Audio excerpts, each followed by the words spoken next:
मधून एकाच माणसाद्वारे करोना आला. त्यानं काही ते वटवाघूळचं काहीतरी खाल्लं मांस आणि त्याच्यामध्ये व्हायरस घुसला. त्याचा व्हायरस दुसऱ्याला झाला, दुसऱ्याचा तिसऱ्याला. चीन मधून भारतामध्ये ते व्हायरस आला. तसं उत्पत्तीच्या पुस्तकामध्ये एदेन बागे पहिला बाई आणि पुरुष आदामान हवानं जेव्हा पाप केलं तेव्हापासून देवानं जो दंड दिलेला आहे मृत्यूचा, तो आज प्रत्येक मानवावर चालूच आहे. मना चालूच आहे.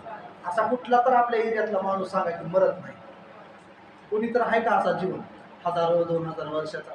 लय झालं 60-70, लय झालं 100 या 120, त्याच्या पुढं आहे का? पुन्हा टपकत माणूस.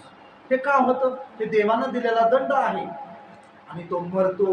त्यानं किती बी सफरचंद खाऊ द्या, त्या व्यक्तीने किती बी एसी मध्ये राहू द्या, किती बी त्यानं काय काय करायचे करू द्या, पण तो मरणारच.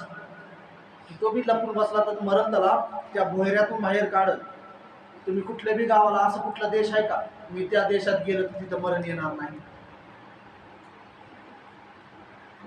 मृत्यू तुम्हाला सोडणार आहे का? तुम्ही म्हणता नाही अमेरिकेला मी जर जाऊन राहिले तर मला मृत्यू येणार नाही. लातूरमध्ये भारतामध्ये आहेच म्हणून मरायले, आता मी तिकीट काढते ना अमेरिकेला जाते, म्हणजे तिथं मरणारच नाही असं आहे का? तुम्ही जगातल्या कुठल्याही कानाकोपऱ्यामध्ये गेलो, उत्पत्तीचं पुस्तक सांगतं